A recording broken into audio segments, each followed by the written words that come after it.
Hi, I did problem 4 from section A, which is they give you a rectangle with length 10 and they're looking for the width. And they tell you that when you fold the diagonals over, your crease of your rectangle is going to be root 11. If you need a visual, I made a paper rectangle. So, there's your crease. There you go. So from there, you also know that when you fold that paper over, this kind of makes like a perpendicular kind of bisector. So you know that this and this are equal, and this little segment and this little segment are equal. So from there, to solve for W, you're just going to have to make 3 different triangles. The first triangle I made was this big one here. So the top is going to be 10. The side is going to be W, and your hypotenuse is going to be 2x. I called this x and this x. For your second triangle, I chose to make this little one. So again, that's W there. This is going to be y, just because you need another kind of, you don't know exactly what that is, but if you know that that's y, then this is going to be 10 minus y. And then when you fold your paper over, this 10 minus y becomes this segment here, so that's 10 minus y. And for the third triangle, what you do is going to be this one here. So you know that this is your 10 minus y, that's x, and that's your whole crease divided by 2, so root 11 over 2.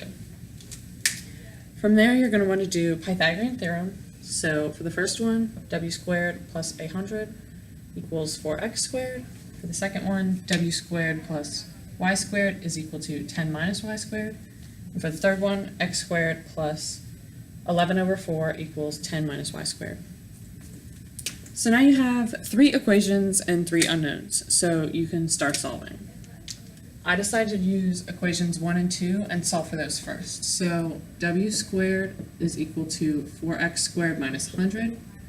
You have that w, plug that into here.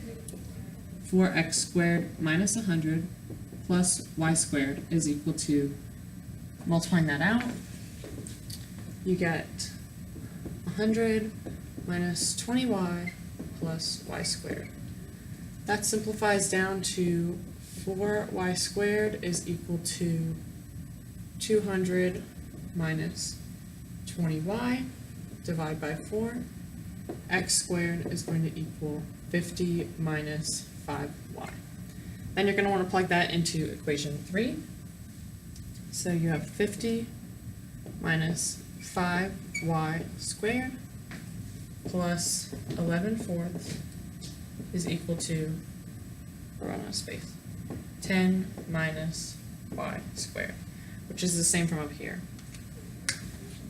That equation 3 is going to simplify into y squared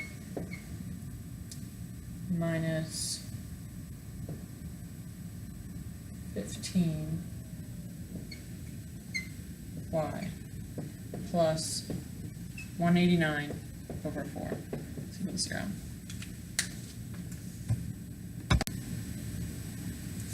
So then from here, obviously, that's not going to factor nicely, so you're going to have to do quad form. I think everybody knows how to do quad form here, so what I got from that is 15 plus or minus 6 over 2. So from there, you're solving for y. So y has to be less than 10 because the whole segment is 10. You can't have a bigger y than what the segment is, you know what I mean? So you know that that's going to be 15 minus 6 over 2, which is 9/2. So now that you have y, you can solve for w by plugging it into one of your other equations. So you're going to use equation 2 because that has both w and y already in it. So you have w squared plus y squared equals 100 minus 20y plus y squared. As we did before, that's simplified into x squared equals 50 minus 5y to the 4th. Yeah, and your y is equal to 9/4. What? Okay. From there, this simplifies into w squared equals 100 minus 20y. So when you plug in y, which you know is 9/2, w squared equals 100 minus 20 times 9/2. 2 goes into stuff once, 2 goes into that 10 times. You have 100 minus 90, which is 10. So w is equal to the square root of 10. And that's the answer.